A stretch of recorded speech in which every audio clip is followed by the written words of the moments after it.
పాత్ర రాజకీయ అండ. ఏం రాజకీయ అండ అన్న? ఏ నాయకుడు చెప్తాడు అన్న భార్యను కొట్టు?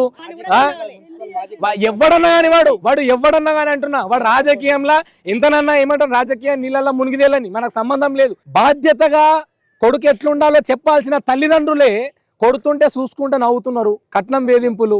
సోమవారం రోజు తను కొట్టిన తర్వాత, కొట్టి బయటికి వెళ్ళిపోయిన తర్వాత, తను తల్లి బయటికి వెళ్ళిపోయిన తర్వాత వాళ్ళ తమ్ముడు చెప్పే మాట, స్వామి నాన్న ఇది ఇంట్లో ఉంటే చచ్చిపోతుందేమో, నువ్వే వదిలేసి దాన్ని ఇంట్లో పడేసిపోవు నాన్న, వాడిని సొంత వాళ్ళ వదినే అని పిలిచేటోడు, అది ఇది అని చెప్పి ఇది చచ్చిపోతుంది మన ఇంట్లో ఉంటే, పోయాడు పడేసిపో వాళ్ళ అమ్మ దగ్గర, వస్తే సావని బతికితే బతకని వాళ్ళ మడది కూడా ఈ మాటలు స్వామి అనడం. ఇలాంటి మాటలు అంటారా? ఇంటికి తీసుకెళ్లి చంపినారు కదా, మరి దీనికి ఏం చేయాలి మేము?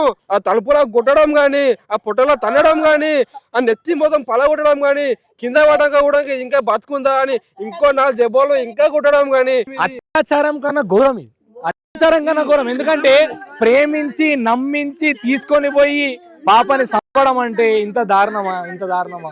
ఇంత చిన్న పాప ఏం తెలుసు?